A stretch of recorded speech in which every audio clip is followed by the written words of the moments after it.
Snoop Dogg steered his modest SUV into the sprawling parking lot of Elite Motors, the luxury dealership he had quietly acquired just 3 weeks prior in downtown Los Angeles. The California sun blazed overhead, casting brilliant reflections off the polished vehicles arranged in perfect rows across the front lot. He deliberately chose a parking space in the back corner, away from the main entrance, and took a moment to study the impressive glass-fronted building. His outfit was carefully chosen for anonymity: a simple gray hoodie, faded blue jeans, and worn sneakers. This wasn't carelessness, it was strategic. He wanted to witness firsthand how his new investment operated when nobody realized the boss was watching, to see the dealership's true character when there was no reason to impress. As he approached the entrance, he observed several employees congregating near the reception desk, their animated discussion visible through the floor-to-ceiling windows. The sound of casual conversation and intermittent laughter filtered through the glass doors. Snoop pushed open the heavy entrance door and stepped into the air-conditioned showroom. The cool interior provided sharp relief from the heat outside, filled with the distinctive scent of premium leather and automotive wax. Gleaming vehicles sat in perfect formation under bright overhead lighting, each positioned to maximize visual impact. The cheerful chatter noticeably diminished as he entered. He noticed the subtle exchange of glances between staff members, their eyes registering his casual attire and relaxed demeanor. The shift in atmosphere was unmistakable, an energy change that communicated more than words ever could. But Snoop wasn't here to make assumptions. He was here to learn. Then she appeared from the back office. Patricia Williams was a formidable presence, a sharp-featured woman in her mid-40s with an air of authority. Her tailored blazer and polished heels announced her management status, while the leather portfolio she carried suggested organization and efficiency. She approached with purposeful strides, her heels creating a steady rhythm against the polished marble flooring. Her initial expression seemed professional and welcoming, but Snoop detected something else beneath the surface. A subtle tension that suggested her smile might not be entirely genuine. "Good afternoon," Patricia began, her voice crisp and businesslike. "How may I assist you today?" Snoop responded with his characteristic laid-back smile, maintaining a relaxed posture. "Just checking out what you got," he said casually, nodding toward the impressive vehicle display. Patricia's eyes conducted a quick evaluation, scanning him from head to toe. Her professional facade wavered slightly, replaced by something less welcoming. "Are you looking to purchase a vehicle?" she asked, her tone carrying a note of skepticism. Snoop nodded easily, his smile unwavering. "Yeah, something like that?" Patricia's expression grew more guarded. "We specialize in luxury automobiles here. Most of our inventory requires credit pre-approval and substantial down payments. Perhaps I could recommend—" Before she could finish her sentence, another employee called out from across the showroom, "Patricia, the transport truck is here with the new Bentley." Her attention wavered momentarily, but her focus quickly returned to Snoop, as if ensuring he wouldn't wander off unattended. Snoop raised an eyebrow but kept his tone light and friendly. "You assuming I can't handle your prices?" The comment seemed to catch her off guard momentarily, but she recovered quickly, her posture becoming more rigid. "I'm simply trying to manage expectations," she replied with a strained smile. "These vehicles start at $200,000. Maybe I can direct you to somewhere more." Snoop's expression remained calm and steady, though he mentally catalogued her word choices. His composed exterior masked any sting from her assumptions, but his peaceful demeanor remained unshaken. The moment stretched uncomfortably, tension building in the space between them as Patricia waited expectantly. Snoop glanced around the showroom, appearing to admire a nearby vehicle, a sleek black sports car with aggressive styling. His fingers briefly touched the door handle as he looked back at Patricia. "Nice ride," he commented simply. Her brow furrowed slightly, but she forced another smile. "It certainly is. Perhaps when you're ready to make a legitimate inquiry, we can schedule an appointment. For now, I'll have to ask that you don't touch the merchandise." Snoop stood quietly for a moment, processing her words before stepping back from the vehicle. He nodded once, sliding his hands into his pockets. "Aight, let's hear it then. What you think would work for someone like me?" Patricia blinked, surprised by his direct question. Before she could respond, Snoop added, "If you think you know what I need, I'm all ears." Her professional mask slipped just enough to reveal the impatience underneath. "Perhaps something more reasonably priced," she said. "I can give you directions to a dealership that focuses on certified pre-owned vehicles." Snoop's smile was faint, but didn't reach his eyes. He'd seen enough. "That's a hell of an assumption," he said quietly. The statement hung in the air, and for a brief moment Patricia faltered. Then, regaining her composure, she straightened her shoulders. "I'll be back with some appropriate options," she said, walking away briskly. Snoop watched her leave, his expression unreadable. He turned back to the black sports car, seeing his reflection in its glossy surface. This was definitely going to be an interesting afternoon. Snoop remained in the center of the showroom, hands in his pockets, his gaze wandering over the impressive lineup of vehicles. He wasn't one to jump to conclusions, but Patricia's dismissive attitude was becoming harder to ignore. Around him, the staff had resumed their activities, though he caught occasional glances in his direction, the kind of scrutiny he'd experienced countless times throughout his career. Patricia returned shortly, her portfolio clutched tightly like defensive armor. Her quick stride and forced smile betrayed her growing irritation. "Here we are," she announced, positioning herself several feet away from him. "I've compiled some options that would be more suitable for your budget." Snoop tilted his head slightly. "My budget?" "Exactly," Patricia replied curtly. She handed him a printed list of pre-owned vehicles, each with detailed descriptions and price points well below the dealership's typical offerings. "These are more realistic choices, reliable, economical, and practical." Snoop accepted the list without comment, his eyes scanning the page. A used sedan, an older SUV, a compact hybrid. His lips twitched with faint amusement, but he quickly concealed it, folding the paper and tucking it into his pocket. "Appreciate the effort," he said, his tone remaining even. Patricia seemed momentarily caught off guard by his measured response, but quickly recovered, placing her hands on her hips. "Listen," she said, lowering her voice as if sharing insider information. "I'm just being realistic with you. Elite Motors isn't for everyone. I don't want to waste your time." Snoop met her gaze, his expression calm but unwavering. "What makes you think I ain't your type of customer?" Patricia hesitated briefly. "I've been in this business for 15 years. I can tell when someone's out of their league." "Out of my league," Snoop repeated, his voice neutral, almost thoughtful. "Interesting." There was a flicker of uncertainty in Patricia's eyes, but she pressed on. "I'm just being honest. It's better to be upfront than to have someone leave disappointed." Snoop let out a soft chuckle, shaking his head slightly. "Honest, huh? I respect that. How about this? You think I could speak to the owner? Think we could make that happen?" Patricia's eyebrows shot up, genuine surprise crossing her face. "The owner? That's not possible today.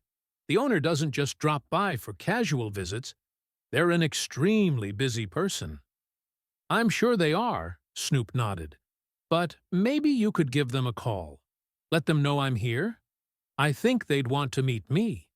Patricia's smile grew tighter, her patience clearly wearing thin. "Look, sir, I'm trying to be as professional as possible, but this is getting ridiculous. I have other customers to attend to. If you're serious about buying a car, we can schedule you with one of our junior sales associates." "And if I'm not?" Snoop asked, his tone still calm though carrying an unmistakable edge. Patricia's eyes narrowed, her frustration bubbling to the surface. "Then I'm going to have to ask you to leave the premises." The words settled heavily in the air. Snoop stood motionless, his gaze locked on hers while the entire showroom seemed to hold its breath. Then slowly, Snoop reached into his pocket and pulled out his phone. "Aight then," he said, scrolling through his contacts. "I'll handle this myself." Patricia blinked, confusion replacing her irritation. "What are you doing?" "Calling the owner," Snoop replied, lifting the phone to his ear. "Won't take but a minute." Patricia's confidence wavered, confusion replacing her annoyance. She opened her mouth to speak, but found no words. Around them, several employees had stopped their activities, drawn to the unfolding drama. Snoop held up a finger, indicating a brief wait, then turned slightly away. "Yo, it's me. I'm at the dealership right now. Everything's cool, just a little situation here. Could you let them know I'm in the building?" He ended the call and slipped the phone back into his pocket, turning back to Patricia. "They'll be here in a few," he said simply. Patricia stared at him, her mouth slightly open. Who did you just call?" Snoop didn't answer immediately, instead glancing around the showroom. His gaze lingered on the staff members who were now watching with intense curiosity.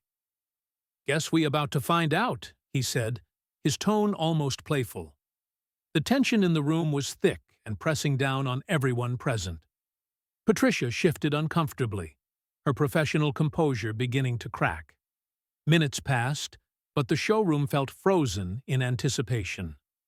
Patricia busied herself with her portfolio, though her movements were stiff and mechanical, betraying her growing unease. Snoop, conversely, stood casually beside one of the luxury sedans, his calm presence only adding to the mounting tension. The scattered employees whispered among themselves, stealing glances at the developing situation. Everyone was clearly waiting for something, or someone. The sound of the main entrance opening cut through the silence. A well-dressed man in a navy suit entered, his polished shoes clicking softly against the tile floor. His expression was serious, but warm, and his eyes immediately found Snoop. "Mr. Dogg," the man said with a wide smile, extending his hand as he approached. "Great to see you, sir." Snoop returned the handshake with a firm grip, a small smile playing at the corners of his mouth. "Thanks for coming through, Michael." "I appreciate you." The room collectively tensed. Patricia's portfolio nearly slipped from her hands as her eyes darted between Snoop and Michael, the dealership's regional manager. Her confusion quickly transformed into visible alarm. "Wait, Mr. Dogg?" she echoed, her voice uncertain and shaky. Michael turned to her, his friendly demeanor shifting to something more professional, almost stern. "Patricia, I see you've already met Mr. Dogg." Patricia blinked repeatedly, her mouth opening and closing as she struggled for words. I wasn't aware." "He's the new owner of this dealership," Michael finished for her, his tone sharp with disapproval. He glanced at Snoop with an apologetic expression. "I trust this wasn't exactly the welcome you were hoping for." Snoop raised a hand, stopping him. "It's all good, Michael. Patricia and I just had a little miscommunication." His voice was calm, but there was weight to his words that made the entire room hang on every syllable. Patricia's face went ashen as she took a step back, her portfolio clutched against her chest like a shield. I'm so sorry," she stammered, her voice barely above a whisper. "I had no idea." "No idea about what?" Snoop asked, his tone still gentle but firm. that you could own a place like this, that someone like you might actually belong here." Her eyes widened as she realized what she'd said, and for a moment she seemed utterly lost. "I didn't mean to." Snoop held up a hand, cutting her off. "It's cool, Patricia. Really." He took a step closer, his voice dropping just enough to make everyone lean in. "But let me ask you something. If I wasn't the owner, would you have treated me any different? Would you have given me the same respect you'd give somebody who walked in here wearing a three-piece suit?" Patricia opened her mouth, but no words came out. The silence was deafening. Snoop nodded as if her silence was answer enough. He turned to Michael, his voice carrying new authority. "Let's get everybody in the conference room. I think it's time we had a conversation about how things run around here." The employees filed into the sleek conference room, the air thick with tension and anticipation. The space, designed to impress with its glass walls and modern furnishings, felt suffocating today. Patricia sat near the back, her usual confident demeanor replaced with nervous stillness. Snoop stood at the head of the polished table, calm and collected, his presence commanding everyone's attention. Michael remained near the entrance, arms crossed, his expression serious as he watched the staff take their seats. The quiet murmur of whispers died down as Snoop cleared his throat, his gaze sweeping across the assembled group. "Appreciate y'all joining me on short notice," Snoop began, his tone measured but firm. "For those who don't know me, I'm Snoop Dogg, and I'm the new owner of Elite Motors." Surprised murmurs rippled through the group, reactions ranging from curiosity to embarrassment. Patricia sank lower in her chair, avoiding all eye contact. "I came here today dressed down for a reason," Snoop continued, his voice steady and clear. "I wanted to see how this dealership operates when nobody knows who I am. I wanted to experience what a regular customer might feel walking through those doors." He paused, allowing the words to settle before continuing. "What I experienced today was disappointing. I was judged not for what I could bring to the table, but for how I looked. I'm not here to call out any one person, but we need to talk about what that says about the culture we got going on here." Patricia shifted uncomfortably in her seat, her face flushed, as Snoop's eyes briefly met hers before moving back to the group. "This ain't just about me," he said. "It's about every person who walks through those doors, every customer who doesn't fit into somebody's idea of what a luxury car buyer should look like." One of the younger sales associates, Tommy, tentatively raised his hand. Snoop acknowledged him with a nod. "Mr. Dogg," Tommy began nervously, "I think most of us try to treat customers fairly, but sometimes, well, sometimes it's hard not to make assumptions." Snoop nodded thoughtfully. "I feel you on that. We all got biases, whether we want to admit it or not. But here's the thing.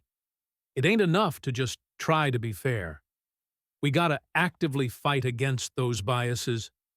We gotta create a place where everybody feels respected, no matter what they look like, where they come from, or anything else." He paused, letting the message sink in. This dealership built a reputation for excellence, but excellence ain't just about the cars we sell. It's about the experience we provide. From now on, that experience is going to be built on respect, inclusion, and treating people right. A ripple of agreement moved through the room, though some faces remained uncertain. Snoop's gaze settled on Patricia, who sat frozen, her hands clasped tightly in her lap. "Patricia," he said gently but firmly, "I want to give you a chance to speak. Is there anything you want to say?" All eyes turned to her. She hesitated, her voice barely audible when she finally spoke. "I made a mistake," she admitted, her cheeks burning with shame. "I misjudged you, and I'm truly sorry." Snoop nodded, his expression neutral, but not unkind. "I appreciate you saying that. I hope this experience teaches all of us something, not just you. Change starts with owning up to our mistakes. He turned back to the group. Moving forward, we're going to implement some new training programs to make sure this dealership represents the values I believe in. Every customer deserves to be treated with dignity. No exceptions. If anybody got a problem with that, now's the time to speak up. The room remained silent. The silence in the conference room was complete, broken only by the gentle hum of the air conditioning system. No one spoke, but the weight of Snoop's words lingered, pressing on everyone present. Snoop let the quiet stretch just long enough to make his point clear before speaking again, his voice calm but resolute. "Good," he said. "I'm glad we all on the same page. Change ain't always easy, but it's necessary. And this dealership is gonna lead by example." He moved away from the table, his hands resting lightly on its edge as he leaned forward slightly. "Let me make something clear. I didn't come here today to embarrass nobody. I came to understand what kind of culture I inherited, and how we can make it better." His eyes found Patricia, who still sat quietly in the back. "Patricia," he said, his tone softening just enough to show he wasn't attacking her personally, "you're an experienced manager, and I'm sure you worked hard to get where you are. But today was a wake-up call for you and all of us." Patricia looked up, meeting his gaze for the first time since the revelation. "I understand," she said, her voice shaky but sincere. "I was wrong, and I'll do whatever it takes to make this right." Snoop nodded. "I believe in second chances," he said simply. "But accountability comes first. I'm going to meet with you one-on-one to discuss next steps. For now, let's focus on moving forward." He straightened, addressing the entire team again. "We ain't just selling cars here. We're building trust, creating relationships, and representing a standard of excellence. If you're down with that, I'm here to support you every step of the way." This time the murmur of agreement was louder and more genuine. The staff seemed to relax, the initial tension giving way to a sense of renewed purpose. Even Michael, who had been standing quietly by the door, nodded in approval. Snoop smiled faintly, the kind of smile that conveyed both relief and determination. "All right then, let's get back to work. And remember, how we treat people matters more than anything we sell." As employees began filing out of the room, Patricia lingered by the door. She approached Snoop hesitantly, her hands twisting nervously. "Mr. Dogg," she began, her voice low and humble, "I want to thank you for giving me a chance to do better. I won't let you down." Snoop looked at her for a moment before responding, his voice steady but kind. "I hope you mean that, Patricia. Actions speak louder than words, but I believe people can change if they really want to." She nodded earnestly, her eyes showing genuine remorse. "I do." Snoop watched her leave before turning to Michael. "Let's set up a meeting with the whole staff next week," he said. "I want to make sure everybody knows what's expected moving forward." Michael grinned, his respect for Snoop evident in his expression. "You got it, boss." As Snoop stepped back into the showroom, he glanced around at the luxury vehicles, their gleaming surfaces reflecting the late afternoon sunlight streaming through the windows. He thought about all the work that lay ahead, but for the first time that day, he felt genuinely optimistic. This wasn't just about running a car dealership, it was about creating something bigger, a place where people were judged by their character instead of their appearance. And Snoop was ready to lead that change. Later that week, Snoop observed Patricia engaging warmly with a new customer, a young artist in casual clothes, much like he had been dressed. She listened carefully, her attitude now one of genuine interest and respect, showing the beginning of the cultural shift he had envisioned. This small victory made him feel confident that the journey toward a more inclusive and respectful Elite Motors was truly possible. Disclaimer: all stories shared on this channel are entirely fictional and created for entertainment purposes. We advocate for a world where everyone has equal rights under the law and where society continues to grow in fairness, development, and civilization. Our goal is to share inspiring stories that contribute to making life better. Any resemblance to real events, individuals, or organizations is purely coincidental and unintentional. These stories are not meant to reference any actual people, events, or entities, and contain no political or religious connotations.